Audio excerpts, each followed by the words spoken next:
So, Nye. Yes. It's been a long time. It has. We've never done a conversation on camera. So I'm so excited to sit down with you because off camera we've been talking about some stuff we're going to get into today. Thank you so much for having me on your channel. Yeah, absolutely. So for the folks who are just now being introduced to the wonderfulness of Nye, please give us a short introduction, like your name, how long you've been in Ghana, and what you're doing in Ghana. Okay. Well, for those of you that don't know me, my name is Niger, Nye for short, Niger Hayes. And I've been here in Ghana for almost 6 years now, and moved here with my mom in July 2017. And I'm a content creator. I have my own YouTube channel, Nye's Corner. And I dibble and dabble a little bit in entrepreneurship. Okay, just a little bit. Just a little bit. All right, fantastic. So we've heard so many stories about people coming from somewhere else coming to Ghana, but your story is very interesting because normally the narrative is I came to Ghana, I loved it, and I came again, I loved it a little bit more, then I decided to make my home. Yeah. But your story is not like that. What's your story? It is far different from that. Okay, where should I begin? Well, it all started in about 2014, 2015, where my mother, she came to me and she told me that she was in prayer, that the Most High was dealing with her and spoke to her that she is supposed to leave California. And she was kind of like, okay, move. Okay, where should I move to? And the Most High told her, Ghana. Ghana. Not Guyana. Not Guyana. Ghana. Ghana. Wow. And at first she was like, okay, Lord, am I getting a bad taco? What's, kind of like, am I hearing you correctly? And with the time we were caring for my grandmother, she was an Alzheimer's dementia patient. We were caring for her for about 7.5, 8 years. So during this time, she was like, okay, what's the deal? How are we going to get there? What are we going to do? Are you sure? So it took about a few confirmations for her that the Most High was telling her specifically Ghana, because we had plans to move out of California because we're from California, and but never, yeah, what's up, Cali in the house, all right? But it was never set in stone that we were supposed to move outside of the country. But my mom came to me and she was like, you know what, at the time I was 23, so she was like, you're grown, you can do what you want, but I need to make this journey for myself. So I went into prayer. And I was like, okay, should I go with her or should I stay here? And the Most High dropped in my spirit that actually I was supposed to go with her and be that support system for her making this move. And I'm now, hindsight 2020, I am so glad that I'm here with her because she needed somebody here with her to make this journey. And I have to say, I wouldn't have picked a better person to go on this journey with. Wow. I wouldn't have. We didn't know anybody. Sounds like a Ruth and Naomi story, like the scripture a little bit. It is kind of like a Ruth and Naomi story because we basically moved on faith alone. We never been here before. We didn't come with a bag full of money. We didn't. We never visited, didn't know anyone. And just moved like that. So then you have to tell me. Never having experience. Now, what about, did you guys live in other places on the continent? No. So this was your first time on the continent. Correct. And you decided to move here. Please. I know, it sounds crazy. Walk us through. What was that like when you first got here? Maybe some of the cultural things that were shocks, or even some of the great moments of like, this is where we're supposed to be. Wow. Well, that's actually a really good question. I have to say, my mom, she came here with rose-colored glasses on. She was just like, oh my gosh. Really, I was very indifferent about the situation. I didn't know what I was going to walk into in terms of being here in Ghana. I didn't know if it was going to be good, bad, indifferent, but I did come with an open mind. I came with an open mind. I was like, okay, this is going to be something different. Spending my whole life really in California, just experiencing another culture. And a place where everybody pretty much looks like you. I was like, okay, all right, getting going. And I will never forget the feeling that I got when I stepped off the plane. You know what I felt? What's that? humidity. Humidity. I thought you were going to say I'm home, because everybody say I'm home, but you felt humidity. I felt humidity. Okay. I was just like, okay, this is different. This is way different. And when we arrived at the airport, shout out to Nana Kwame, we stayed at Legacy Gardens. That was our first place that we stayed at for about 8 or so months. And he picked us up. And I have to say, I threw a little bit of a tantrum.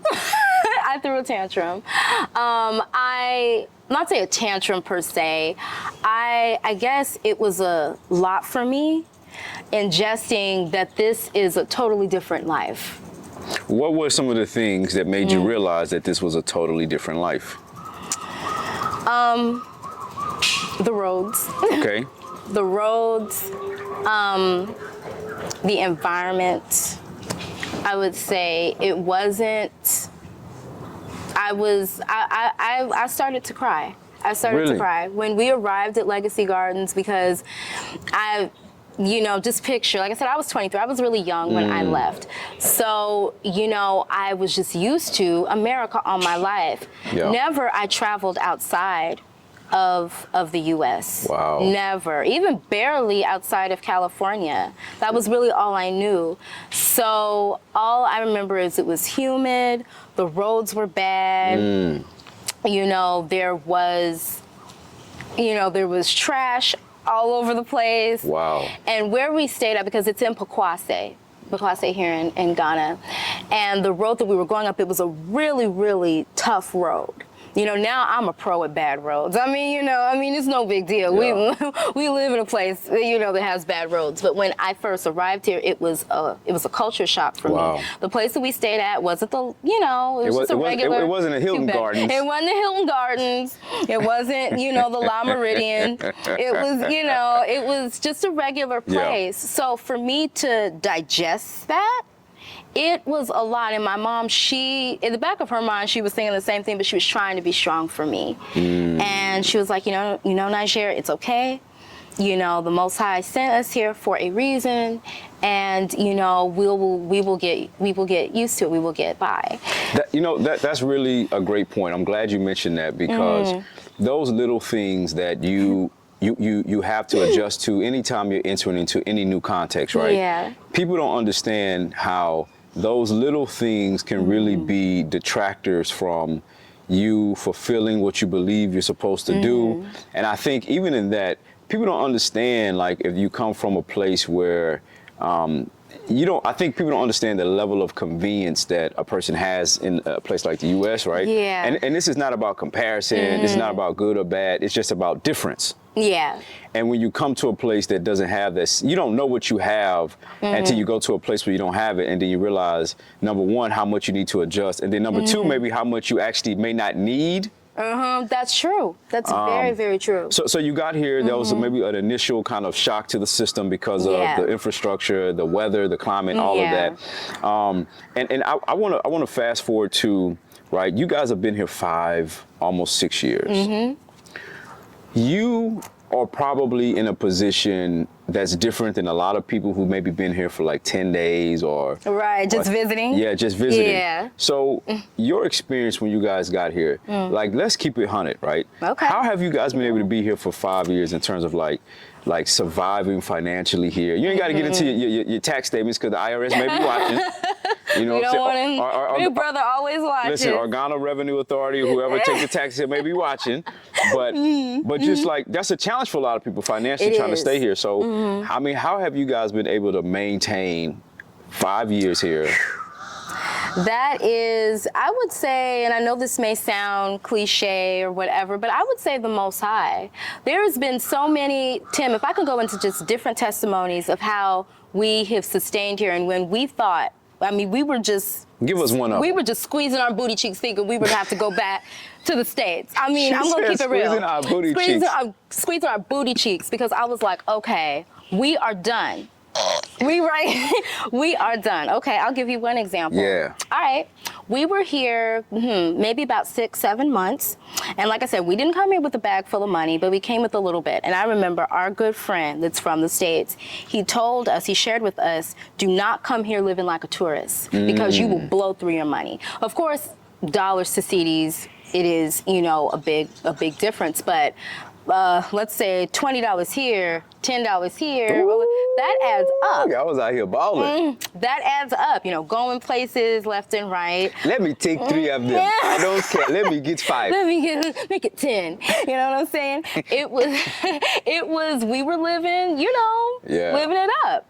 Well, just so happens my mom went to our bank account and when she's like, oh, I have to get some money out, I'll be right back. I'm like, okay.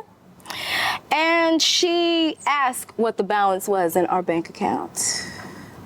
We had $76 to our name. That's it? That's it. Wow. That's it. And to add insult to injury, we were looking at a flat, an apartment flat in the West Hills area that we really wanted. And that day, I will never forget that day because I was like, well, okay, why are we going? We can't afford it. It looks like we may even have to go back to the States.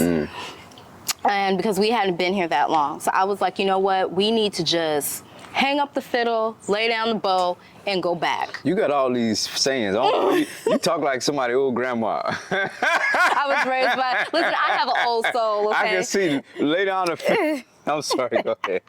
I have an old soul. I was raised by an older mother, okay? I was like, we need to just sayonara, go back to the States.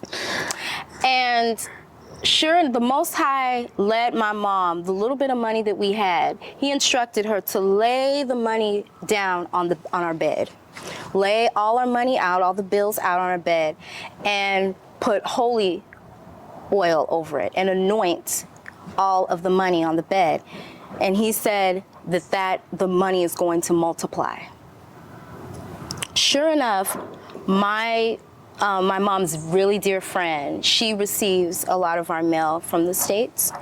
And she called my mom and she was like, Verlicia, I think you have a letter in the mail from an attorney's office. And mind you now, my grandmother, she had been gone for a few months because she left, or she passed away 1 month before we moved here.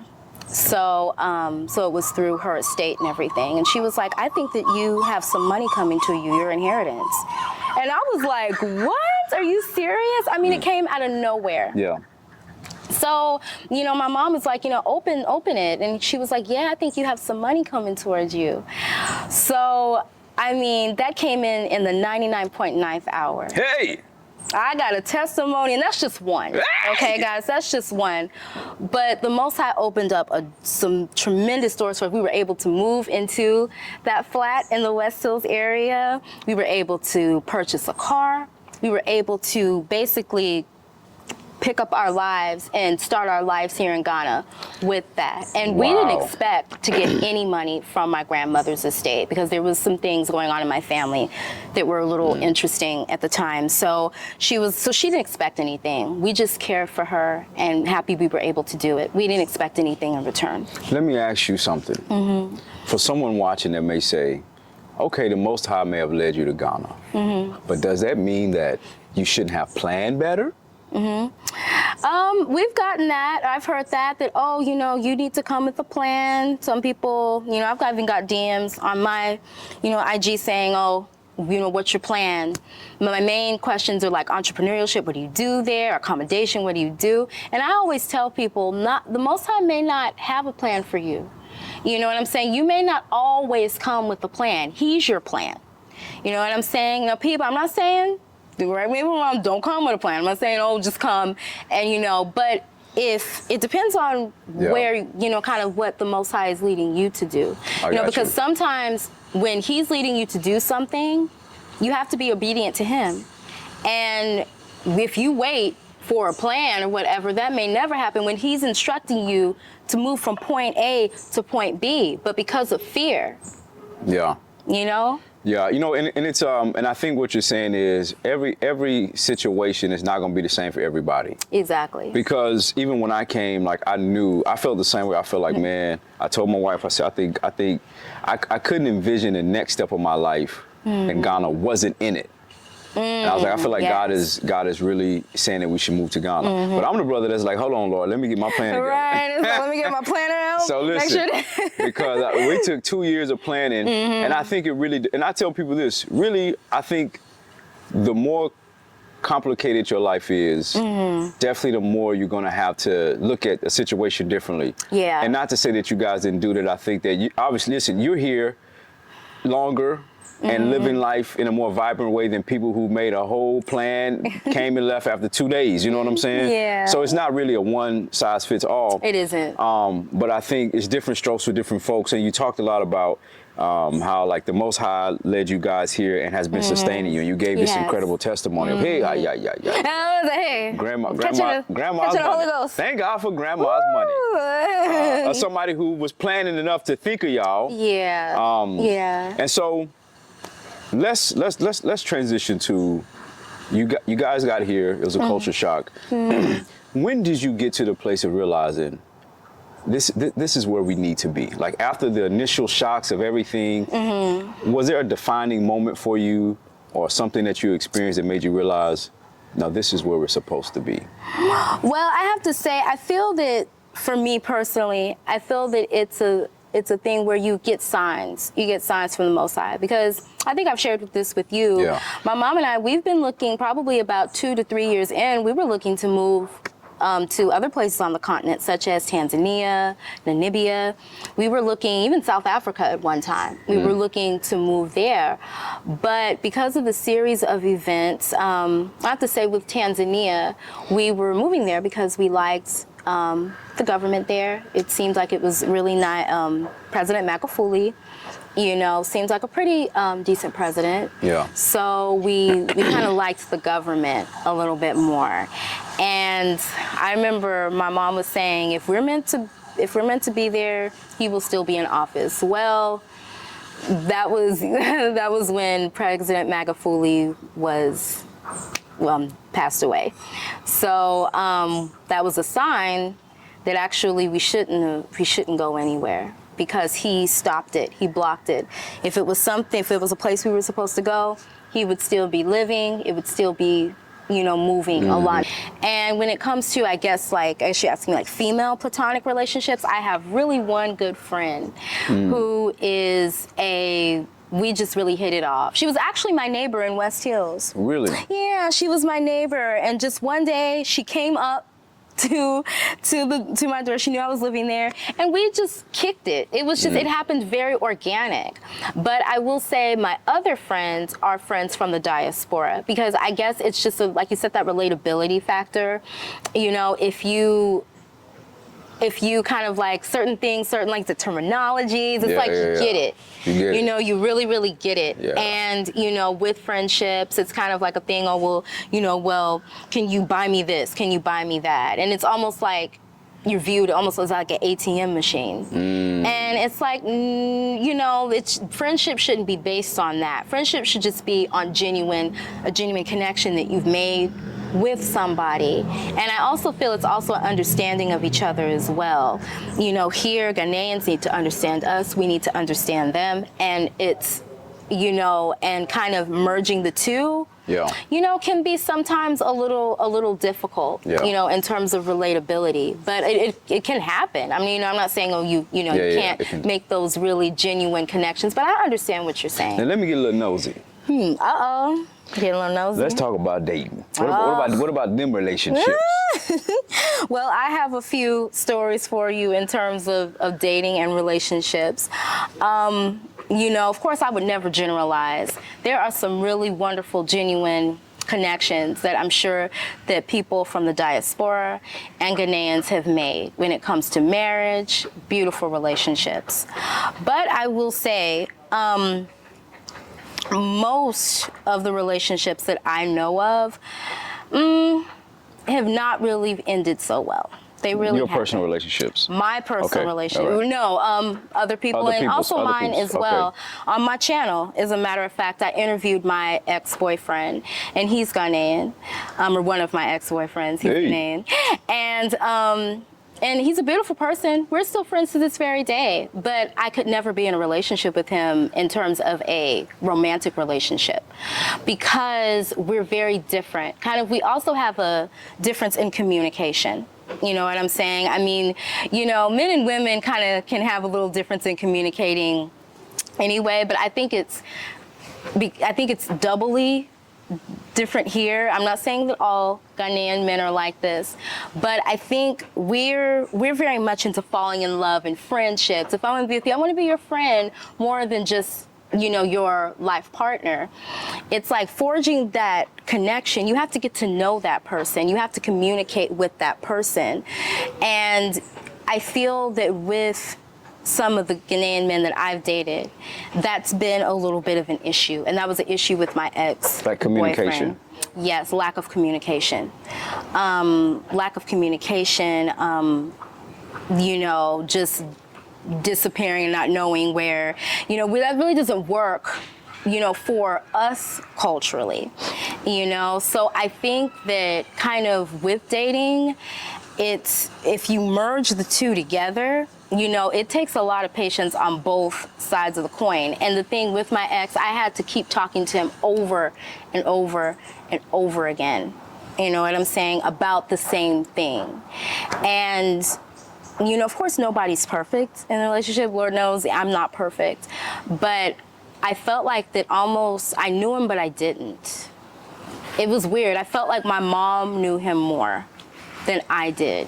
Really? It was the weirdest thing. I felt like that he was able to forge a connection more with my mom than with me. It was really weird. But yet you're claiming that you love me or you're in love with me. It really didn't make really any sense to me because it's like, I don't know you. I mean, I know you, but I don't. So you were searching for a deeper connection to know the person, but unfortunately that just wasn't happening. No. And then you saw some other stuff that, okay, I get what you're saying. Yeah. I get what you're saying. Yeah. So aside from maybe like some of the communication, cultural differences, what were some of the other like major cultural differences that made it difficult for you to, that you experienced while dating? Other cultural differences. I would say he always asked me if I've eaten. He always asked me, have you eaten? And I was like, okay, can we talk about something else other than have I eaten? And I have to say, this is another thing. I feel that kind of Ghanaian men take things too fast, too soon.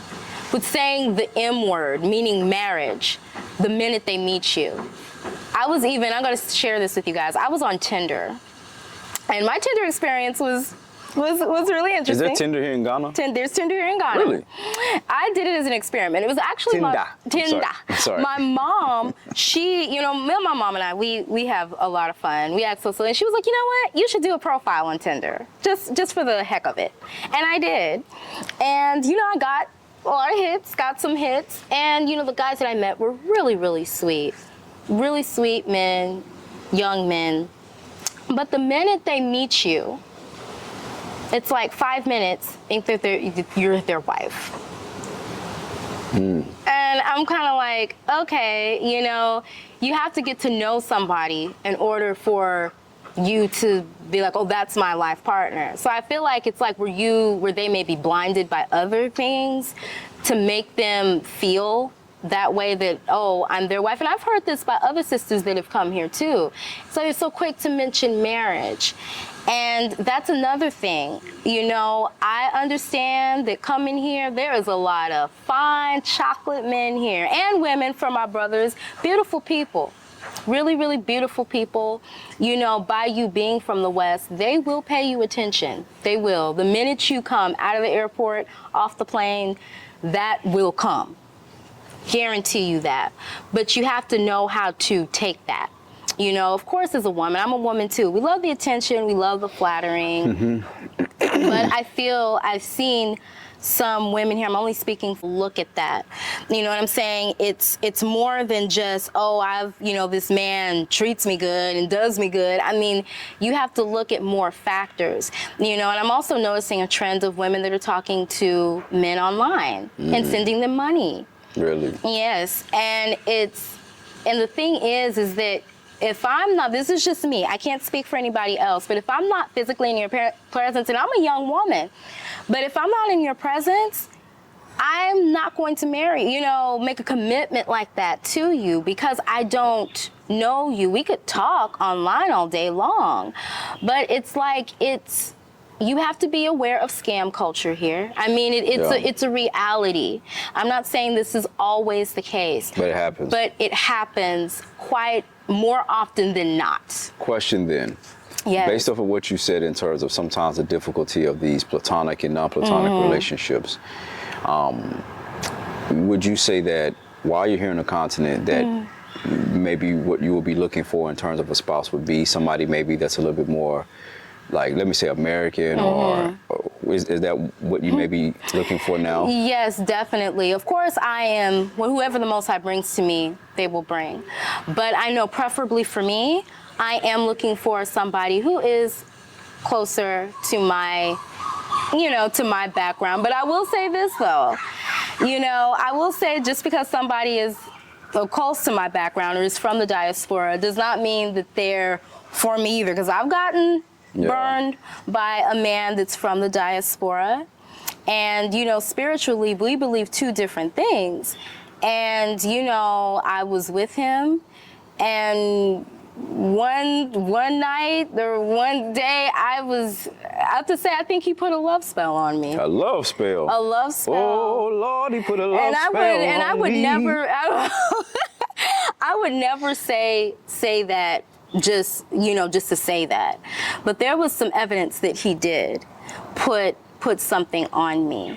Wow. And it was deep. My mom went through it with me. I was, having dreams about this man. That was one of the lowest points of my life, to be quite honest with you, because I had such a depressed feeling, and it was almost like I was drawn to him. And it was weird. It was very strange. I was sad. I was depressed. I couldn't even, because I work online, I'm a technical writer, I couldn't even write. He even came after my mother spiritually, tried to spiritually attack my mother with her health, trying to get to me.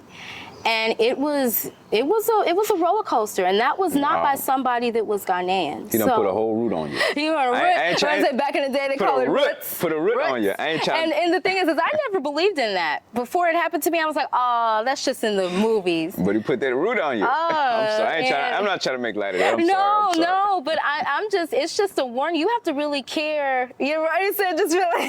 Sorry. It's like a shrinking of the head.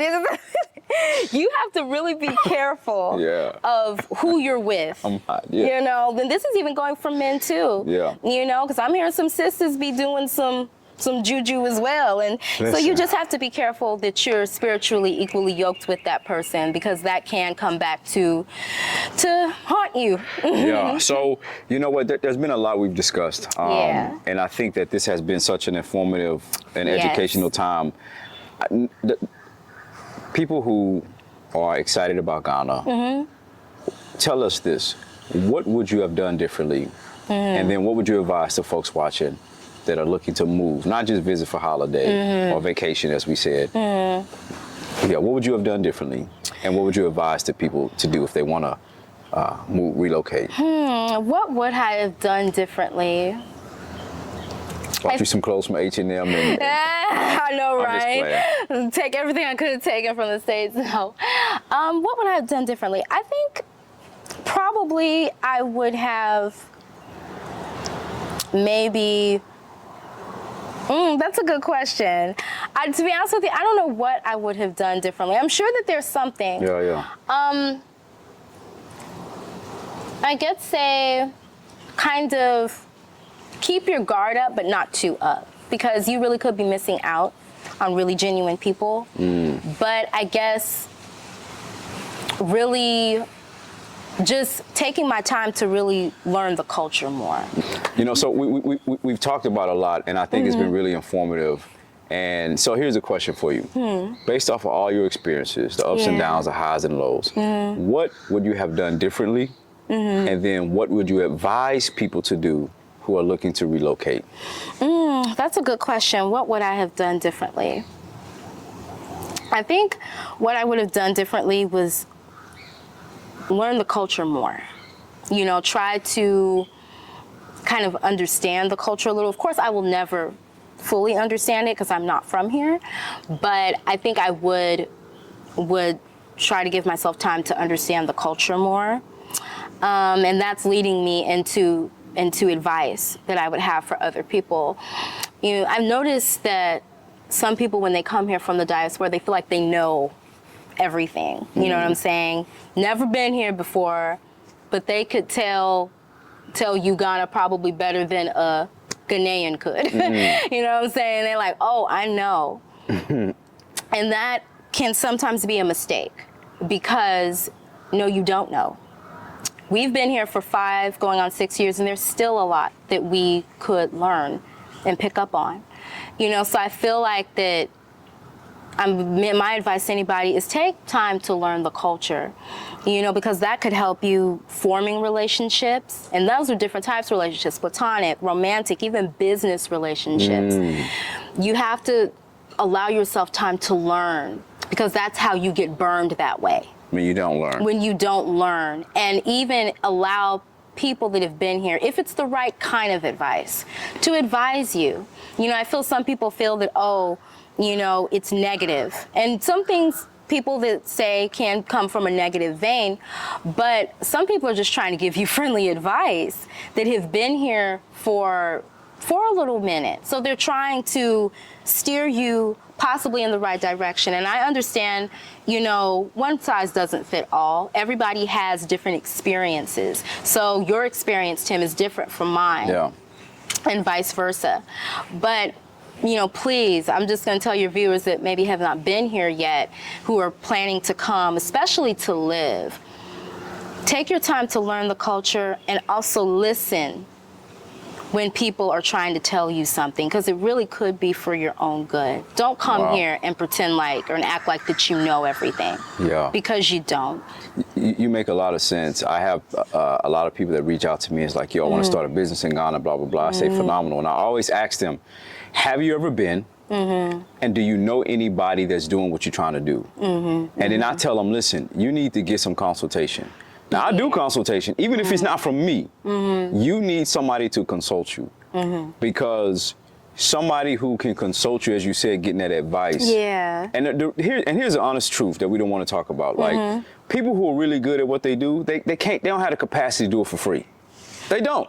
That's true. Like, think about if you received 50 messages a day that was like, can I have a one-on-one with you? You wouldn't have time to do nothing else. Right. Like, That's true. like you wouldn't have time That's to do very, nothing very else. true. Yeah. Because the time that it takes to really help somebody, like, ask the right questions, or as black people say, ask the right questions.